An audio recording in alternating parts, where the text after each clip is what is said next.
on Tuesday the 25th of January 2012. My name's Chris Weird and this is United Kingdom Talk. The voice is almost completely back to normal. Not quite. I don't know if you can tell. It still doesn't feel quite right, but much better than it has been. And the tooth yesterday, well, of course, I recorded my show last night just before I went to work. All for about half the time I was at work yesterday, it felt like I'd been punched in the face. It was like a feeling going up the side of my face most of the night. But by the end of the night, I've got to say it actually felt better. Went to bed, and in the morning, all the sort of pain where I felt like I'd been punched in the face had virtually gone. Okay, and I think if I just push gently, there is a little bit of discomfort. Not now. There's no discomfort whatsoever. Just a little bit of a feeling on that side of the face. Not only that, I've just had some dinner just before recording this show. It's what is it now? Just 2 o'clock in the afternoon. I'm recording today's show. We don't remember. I'd always record the shows just one day in advance. Okay, so it's 2 in the afternoon. I have had breakfast and I have had dinner, and I have been able to bite on that side of my mouth with no discomfort for the first time in 3 bloody months. Oh, thank God for that. So it quite possibly was that I'm not my body is not quite happy with the white composite filling. You know, because he's put the silver one back in. And yes, it is still sensitive. It's sensitive on the side of the tooth, right? And it's also sensitive on the same tooth on the other side where a filling has been done. So and there's like a little gap. I don't know if you see that or not. Those of you watching the show, I'm just going to open my mouth now for you. This is a dentist type program. If you're just listening, you'll have to imagine what's going on, okay? It's not hard, okay? It's not hard. I'm talking about teeth. I'm opening the side of my mouth. I don't think you're going to be able to see that. Like there, where a tooth joins the gum, there is a bit of a gap. So tooth stops, it goes in a bit, and then there's the gum. So some of the, I don't know what that's called. It could be called dentin, is exposed. And I think that's where the sensitivity is coming from. So I'm going to have to ask him, can they put something over that? Because surely if that was covered up, problem solved. But certainly I've got to say the tooth is a lot better than it was yesterday. As he said, it might help if he changes back to the old type of filling.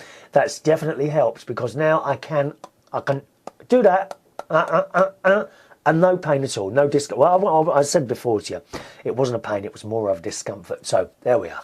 So we're getting better, we're getting there. We'll take more care of you. Chris Reardon, see, I'm a dentist as well. I'm doing everything.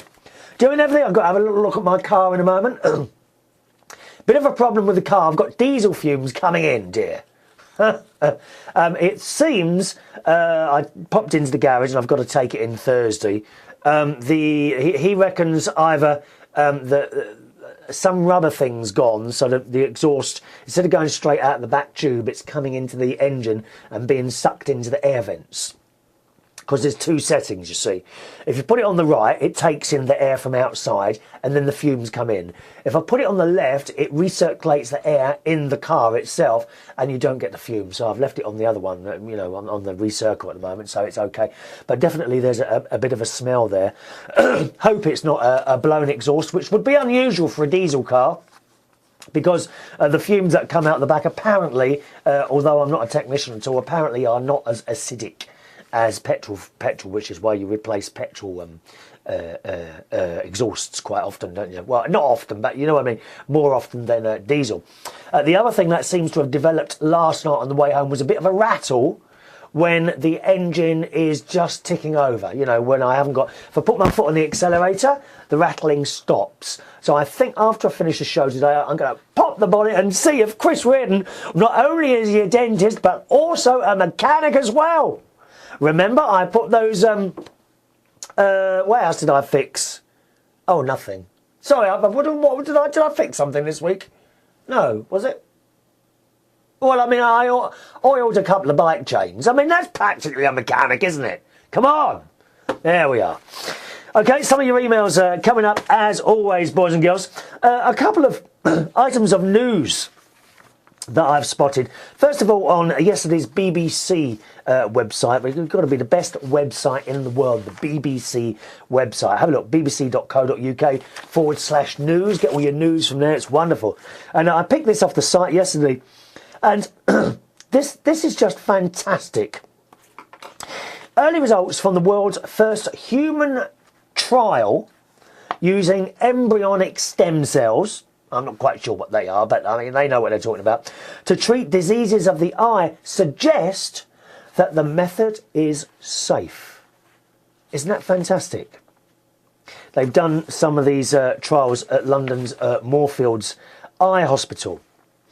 They say the treatment takes immature cells from a human embryo, which is then manipulated to grow into the cells that line the back of the eye, which is the retina. And experts hope that by injecting these cells into a diseased eye, they will be able to restore vision for people with currently incurable conditions, such as Stargardt's disease, I don't know what that is, which is one of the main causes of blindness in young people. I mean, two things going on there. Can you imagine what it must be like to have your sight and then lose it? I'm sure there's one or two of you listening to this show who are indeed blind. What if I said to you that I could send you down a clinic in a few years' time and I might be able to give you your sight back? Can you just imagine that for one moment? And people are able to have their sight restored from blindness. How fantastic is that? But the bit that bothers me is this bit where it says the treatment takes healthy immature cells from a human embryo. Now, does this mean that it is a embryo that is alive? I personally believe that once you create life, yes, man and woman get together, they do the business, it gets joined up there, and one bit shoots up there and the other bit joins the egg, and bang, sperm meets egg. As far as I'm concerned, bang, life. Okay? I don't go along with all this, it's not really a life until you've gone 18 years down the line, which is why I'm so far against terminations and all that, okay? But that's a completely different subject. I do believe that it's life. So the bit that bothers me, I'm not quite sure, when it says human embryo, does that mean that is a fertilised egg, i.e. a life? And does it mean that that embryo cannot then grow into a person?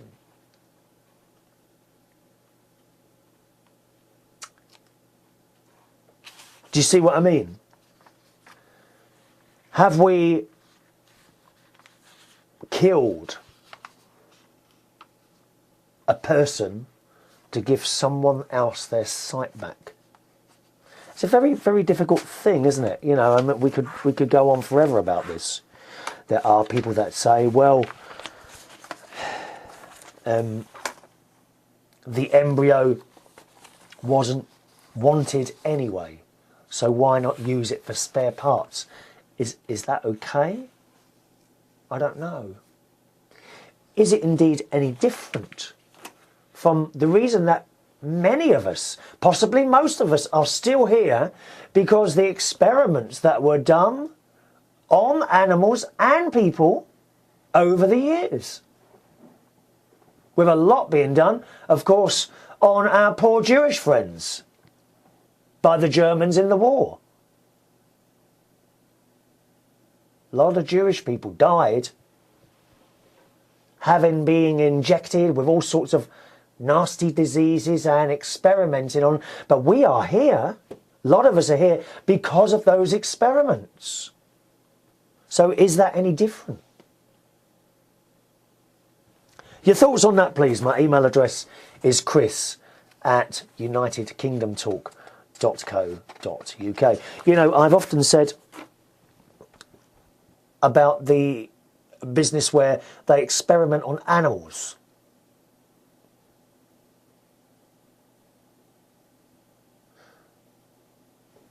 And the results of some of those experiments say, okay, right, let's try these things on humans now. Then they try them on humans, and then me and you are still alive because of pills that we almost take for granted. Antibiotics and antiviral pills and things like that. Operations, anaesthetics. These have all had to be tested on someone or something at some time. And although I am against animal experimentation, testing things on people that haven't agreed to be tested on. I mean, some people, they happily go into a clinic and become basically a guinea pig for a new type of drug, either out of their own good heart for wanting to do more for humanity, or they are paid rather large sums of money. Someone I went out with years ago, he did a little drugs trial for headache tablets, and he would go into this clinic, and it lasted for 2 weeks. This was 10 years ago, and he would go into this clinic, I think every other day or something. They would give him an injection which would induce the most dreadful headache, okay? And then he would take pills and they would see how he reacted to those pills. And for that, he received £1,000 for going to a clinic, I think 6 or 7 times. I don't have any objection at all to people who want to do that out of their own free will, but to actually be experimented on forcefully, or because animals can't say no. Oh, let's just have that. Let's just drip something into that rabbit's eye. It's horrible. It's horrible. But then again, that's why we've got shampoos in our bathrooms that don't hurt us, because they've been tested time and time again. It's very, very difficult. I am against animal experimentation, and of course experiment on any humans, unless they want to be a human guinea pig. Your thoughts on that, please. My email address, chris@unitedkingdomtalk.co.uk. And talking of life and such other things, an article in the Daily Mail, which was just a few days ago on the 21st of January. And it's very sad, very, very sad. It's one thing whether you agree with it or not. It's one thing to go and experiment on animals. It's another thing to kill them for fun. Boys and girls, there are many, many sad, lonely, pathetic people who kill animals for fun. The story in the Mail went, tourist trophy hunters are paying thousands of pounds to go and shoot, right, now get this, what do you think they're going to shoot? Lions? Tigers? Sharks? You know, what other man-eating animals do you think they're shooting? The answer to that question is giraffes. Now, I don't know if you know anything about giraffes. They don't eat people. They eat grass. Completely harmless. These people pay thousands of pounds to go and shoot giraffes with high-powered guns and bows. And it's the most dreadful, dreadful pictures here that I'm going to show you now, okay? Be warned, I'm going to show you a couple of pictures of this sad, sad man who's killed this giraffe for fun, boys and girls, for fun, so that he can say to his friends, "Oh look, I killed a giraffe." What a brave man he was. I wonder how close he was to that giraffe when he had his gun. Probably nowhere near it. There's another picture here of what looks like an entire family who thinks it's wonderful to stand in front of a giraffe, including a little girl with her face blanked out. You can see her right at the front there, those of you watching. And the story goes on, hunters pay up to £10,000 for the chance to kill these giraffes, preferring the boys because they are the biggest, the boy bulls. Yeah, well, you call them bulls, don't you? Giraffes. Safari clubs and game reserves ask for a £1,500 trophy fee and then add-on rates for guides and trackers costing about £1,000 delay. The hunts typically last 3 to 5 days and see tourists using a .458 Winchester Magnum rifle to kill the animals. Most of the hunters, this happens in Africa, from Europe or America. Isn't it just awful? It is just horrific. Just horrific. And 2 more photos here. I'm sorry if these are upsetting you. Okay? I don't do this show to upset people. I do this show to share stories and make you aware of things perhaps that you don't know goes on.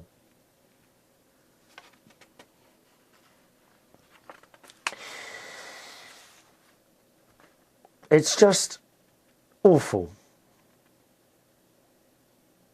It says, if the tourist has paid the fee for the trophy, the carcass is theirs. Some just like to have a photo taken next to the dead giraffe. Why would you want to have your photo taken next to a dead giraffe? What is the point of that?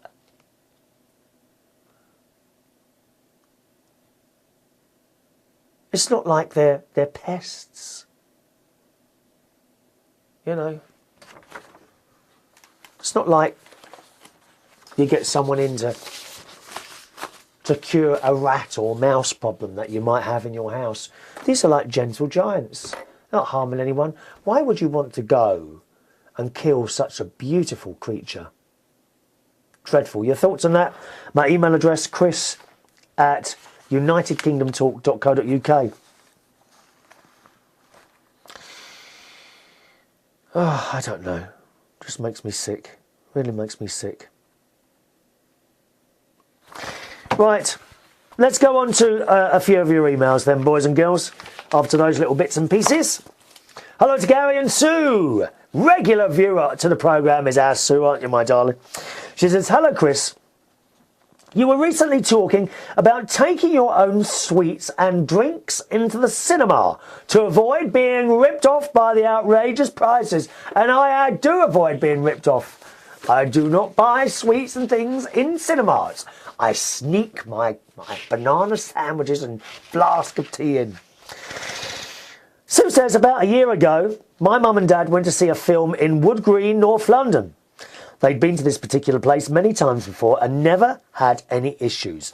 On this occasion, they popped into Morrison's, the supermarket, to get a few bits before they went in, and one of the things they had was a box of some sort of cereal bars. Oh, I don't like. I did try some of those cereal bars when I was on one of my weight loss missions, and they're the most vile things ever, aren't they? Why do people eat cereal? You might. And with the calories on there, is there that many less calories than a Mars bar? Come on, be honest. Is there? She says, after they had purchased their tickets, a man asked to look in their bags. Well, just a minute, before I go on with this, Sue, there's your first mistake. Why on earth did you take a bag in? You need a coat with pockets. It's not hard, dear. A coat with pockets. You're asking for trouble if you're going to walk in to a cinema with carrier bags, dear. Or handbags or something like that. I have been known occasionally to take my own handbag into a cinema, but I'm usually disguised as a very old lady. And I have a little walking frame in front of me as well, and they don't suspect you at all. Or you get treated so well. You really do. Anyway, after they purchased tickets, a man asked to look in their bags. When he saw the bars, he said they could not take them in and they would have to leave them with him and collect them on the way out. Funnily enough, they did not intend to eat them in there. As they had already bought the tickets, they had no choice. Can you believe that? Well. So be warned. When you next go to see a film, I would advise stitching your bag of Maltesers and flask tea into the lining of your coat. One more thing, I really like your new opening and closing logos to the show, but please do not change the theme tune. Love it. From Sue. Sue, we have no intention of changing the theme tune, although there is a remixed version that you probably haven't heard. I do have a little remixed version of our tune. I might slide that in at some point, okay? Might slide that in at some point. I wanted to ask you, boys and girls, thank you, Sue. I wanted to ask you, is anyone still on CB radio? I don't know if I asked this or not yet to you. No one's kind of replied to that. Anyone still on CB radio, and especially in the UK? Because I'm being tempted. I used to be on CB radio in the 80s. My handle, my username was Matchbox. And I was in the Roehampton 20. And first of all, I was rather illegally on AM. This is back in the 80s, and then when we got our own FM frequencies, I moved on to that afterwards. So is anyone on is CB radio still alive and going?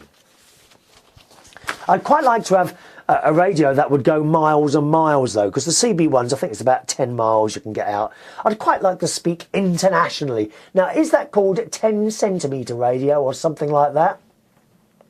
Anyone got any advice on that? Please let me know. Could I like have some sort of equipment here that I could speak to people in other countries? How wonderful would that be? Of course, the internet makes it all so easy. We do it by wires. You know, I've only just got to click a button on my Skype, and I can be talking to Million Minnesota in a second. But there's something very special about using radio to do it, isn't there? Don't you think? Anyone who's got ham radio or anything like that? The only thing is, I'm not too intelligent up here. So if it means taking tests and things like that, I don't think I'd pass. I really don't. When it comes to doing writing tests and things like that, I'm not too academic, I'm afraid. I'm more of a hands-on, but show me how to use a piece of equipment and I'll be able to use it, you know. And in a moment, I shall try and locate the rattle in my car when I finish this show. Thank you for that, Sue. Yes, once again, anyone use CB radio, do let me know, okay? Chris at UnitedKingdomTalk.co.uk. That's it for the show today. Thank you very much for watching and listening. I'll see you on the next one. Bye-bye.